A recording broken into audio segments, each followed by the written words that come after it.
안녕하세요. 성상케미TV입니다. 자, 12월 28일 시장이 이렇게 시작되었습니다. 시간은 10시 8분을 지나고 있고요. HLB, 생명과학이 아직도 잘 못 살아나주고 있죠. 지금 나눠진 나노코박스 긴승에 대한 얘기가 아직 나오지 않고 있고, 일단 타백신에 비해서 뭐 보호효과라든가 이런 게 거의 비슷하나 같거나 뭐 좋은 수준이기 때문에 사실 백신에 대한 효능은 있는 것 같아도 결국 긴승이 나와야 되고, 백신이 원체 많이 보급되어 있다 보니까 역시 주가가 생각처럼 좀 이렇게 크게 반등해 주진 못하고 있습니다. 하지만 일단 출발 선상은 베트남 쪽에서 긴승이 먼저 나와야 주가가 어떻게 흐를지 알 수 있는 게 사실이고, 아직은 전체적으로 추세가 우하향인 게 맞습니다. 절대적으로 추세를 돌려놓거나 안착하고 돌아 나갈 때까지는 섣불리 분할 매수한다거나 신규 매수하기에는 좀 부담이 되는 자리고요. 어제 HLB가 비임상 전문 임상 시험 수탁사인 노터스를 자 이렇게 인수하기로 했죠. 어제 공시가 떴는데 HLB가 비임상 시험 전문 CRO인 노터스를 인수한다고 어제 밝혔고요. 재무적 투자와 함께 총 962억 원의 노터스 주식 인수 계약을 체결했다고 합니다. 노터스 최대 주주들이 이 중 420억 원을 향후 HLB 발행 예정인 신주 인수권 부사채 BW로 대체하기로 합의에 따라 HLB가 실제 현금으로 부담하는 금액이 142억 원 상당이라고 하죠. 자, 이 노터스라는 회사를 보면 오늘 이제 많이 이제 급락을 하고 있는데 거의 이제 하한가 갈 정도로 사실 노터스는 회사 자체는 좀 나름 괜찮은 회사죠. 이 독보적인 비임상 CRO 노하우를 갖고 있고 국내 민간 비임상 CRO 시장의 40%를 노터스가 점유하고 있습니다.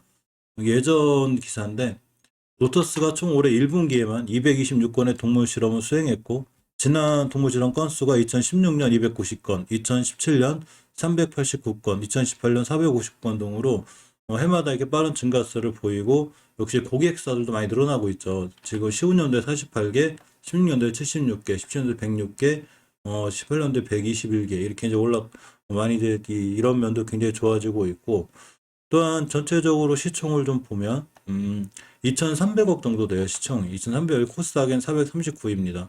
PBR이 낮진 않아요. 303.080매인데 보통 임상시험, 이 비임상 수탁기관이라든가 이런 PBR 회사들이 이렇게 뭐 낮은 편은 아니죠. 전체적으로 높으니까 평균 정도 된다고 보고, 현금 유보율이 7,700%, 부채 비율이 35%입니다. 근데 오늘 보니까 주가가 너무 떨어져서 상당히 걱정이긴 한데, 아무래도 이제 이 BW 사채라든가 어제도 전환 사채 얘기가 좀 있었는데 그런 거에 관해서 좀 밀리지 않나 이렇게 생각해 보고, 사실 우리가 이제 제일 먼저 봐야 될 거는 주식이 떨어질 때는 뭐 BW 발행이 뭐니 HLB, NCD 뭐 이런 여러 가지 이유를 찾을 수 있지만 큰 이유 없이 그냥 수급 상황에서 예전에 노터스가 최고점을 찍은 거죠. 이렇게 최고점을 찍었기 때문에 사실 결국은 여기서 매수한다는 게 이제 의미가 없는 거고, 매수했었는지 이런 데인데 오늘 같은 날은 상당히 좀 심해서 노터스 주주분들이 많이 조금 상황 힘들지 않을까 이렇게 생각해 봅니다.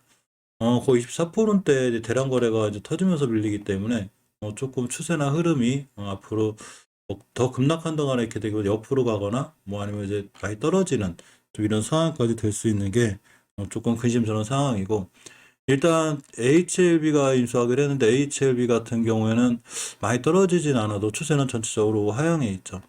특히 HLB 생명과학 같은 경우에 노마드 제2조합 주식을 자 101억 원 규모에 취득하기로 했는데, HLB 생명과학의 자기 자본의 3.39%에 해당하는 규모고 취득 예정일이 1월 6일입니다. 투자조합 출자를 통한 주주가치 제고라고 이제 설명을 했는데, 자, 이런 기사나 뉴스들에 불구하고 또 노터스의 인수가 마냥 엄청난 호재로 받아들여지지 않는 게 사실인 것 같습니다. 일단 대차거래하고 공매도를 좀 살펴보면, 대차거래가 이제 좀 줄었어요. HLB 같은 경우에, 저희 상한 수량이 줄었고, 신규 수량은 꾸준히 20만 주, 24만 주, 20만 주씩 나오면서 쉽게 줄지 않고 있고, 공매도도 한 3%대 나왔죠. 이 신규 수량이 늘지 않아야 좀 공매도가 좀 약해지는데, 어쨌거나 꾸준히 늘어나는 좀 위험성이 있고, HLB 생명과학 같은 경우에 신규 수량이 크게 늘진 않아도 상한 수량이 그렇다고 많지도 않은, 그러니까 신규 수량, 상한 수량 자체가 크지 않은 이런 상태입니다. 어제 공매도도 한 2%대 나왔고 중간에 6%, 8%대 나오던 거에 비하면 조금 줄긴 했는데 역시나 아직은 리스크가 있는 그런 상황이죠. HLB 생명과학의 이제 이 월봉 차트를 보면 사실 HLB 먼저 볼게요. 자, HLB 월봉 차트를 보면 지금 깨지 않은 애들 변곡점 하나를 깨면서 이 자리는 다시 저항선이 됐다 그랬죠. 가격으로 보면 35,200원대가 되는데 다시 저 자리를 못 뚫고 돌아나가 주면 역시 60개선 맞고 또 떨어져 있었는 즉 추세가 우하향에 지금 돼 있습니다. 주봉에서도 전혀 예전에 변곡점까지 지금 아슬아슬하게 와 있기 때문에 사실은 좀 걱정이 되는 상황이고 절대적으로 추세를 돌려놓거나 안착할 때까지 섣부른 투자는 좀 하면 안 될 것 같고 일봉에서도 전혀 이격이 모여지지 않고 있죠. 그만큼 주식이 조금 불안불안한 상태인데 일단 수급적인 측면에서 보면 개인들이 거의 다 매도하죠. 지금 외국인들이 사거래일제 매수하고 기관 금융투자만 사는데 개인들이 전체적으로 좀 주가를 떨어뜨리는 이런 상황이 돼 있습니다. HLB 생명과학도 지금 이틀째 이제 외국인들이 들어오고 있고 기관이 꾸준히 매수하고 있죠. 이런 점에서 봤을 때 추세는 우하향인데 어제 주가가 이제 바닥이다 보니까 밑에서 개인들이 약간 공포심에 팔고 기관인들이 주식을 담는 이런 상황이 돼 있는 것 같고 월봉에서 20개월선 기준으로 추세가 아직은 아슬아슬해요. 좀 조심해야 되고 주봉에서도 추세가 아직 멈춰지지 않았죠. 우선 돌파 안착을 해야 턴이 되는데 아직 턴이 되지 않아서 섣부른 이 매수나 이런 건 좀 조심해야 되고 일봉에서는 HLB가 틀리게 그나마 이렇게 약간은 옆으로 가는 이런 모습이 있기 때문에 지금부터라도 계속 옆으로 가는 게 중요해요. 어느 정도 기간 조정 거친 후에 돌아나갈 수 있어 보입니다. 넥스사이언스가 어제도 좀 많이 떨어졌는데 완벽하게 지금 10개월선 깨놓은 상태죠.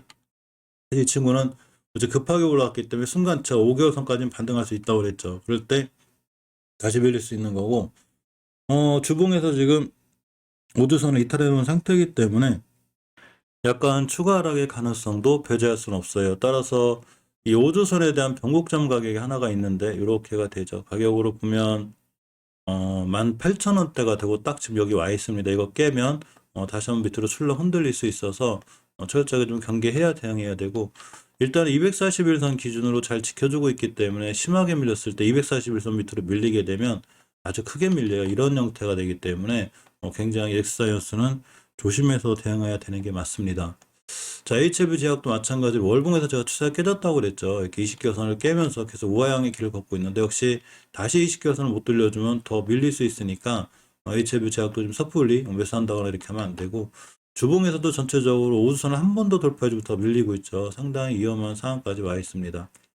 일봉에서 이제 이때 240에서를 깼는데 이때가 제일 위험 신호였고 지금 쭉 밀리고 있죠. 이렇게 되면 이제 굉장히 골파기까지 갈 수가 있어요. 그래서 골파기 갔다가 주식이 안정될 때까지 그리고 밑에서 새로운 수급이 들어올 때까지는 HLB 제약 역시 지금 매수하는 것보다는 시간을 갖고 천천히 기다렸다가 분할로 들어가는 게 좀 나아 보입니다.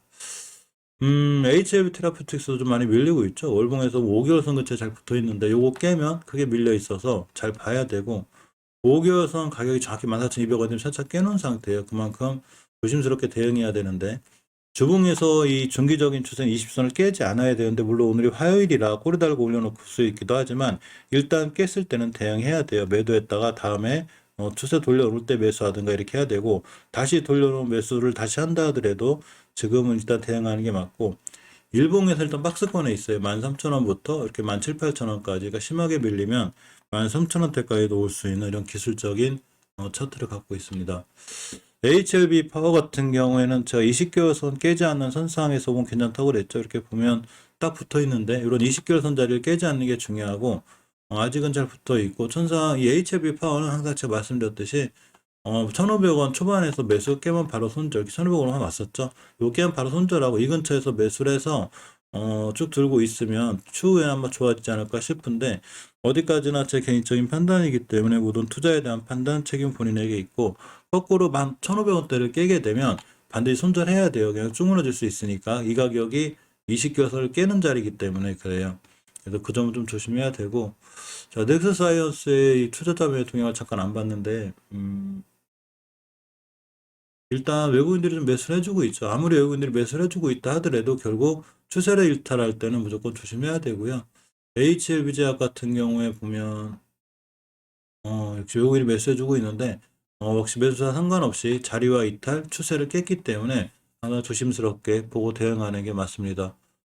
오늘 코스피 시장 같은 경우는 외국인 기관이 싹 매수가 들어왔는데 그러면서 0.14% 정도 살아나고 있고 코닥 시장 같은 경우도 역시 개인이 홀로 매도하고 외국인과 기관의 강한 매수세에 있어서 1% 이상 올라가는 굉장히 강한 시장에 있습니다. 시장이 이렇게 강할 때 이렇게 HLB나 HLB로주가 떨어지면 약간 소외감을 느낄 수 있지만 그 HLB를 좀 중장기적으로 봤을 때 우리가 어디서 더 사야 될까는 지금 하시면 안 되고 반드시 추세가 턴이 되고 돌아 나갈 때 하셔야 된다는 거 이거를 조금 명심해서 볼 필요가 있을 것 같습니다.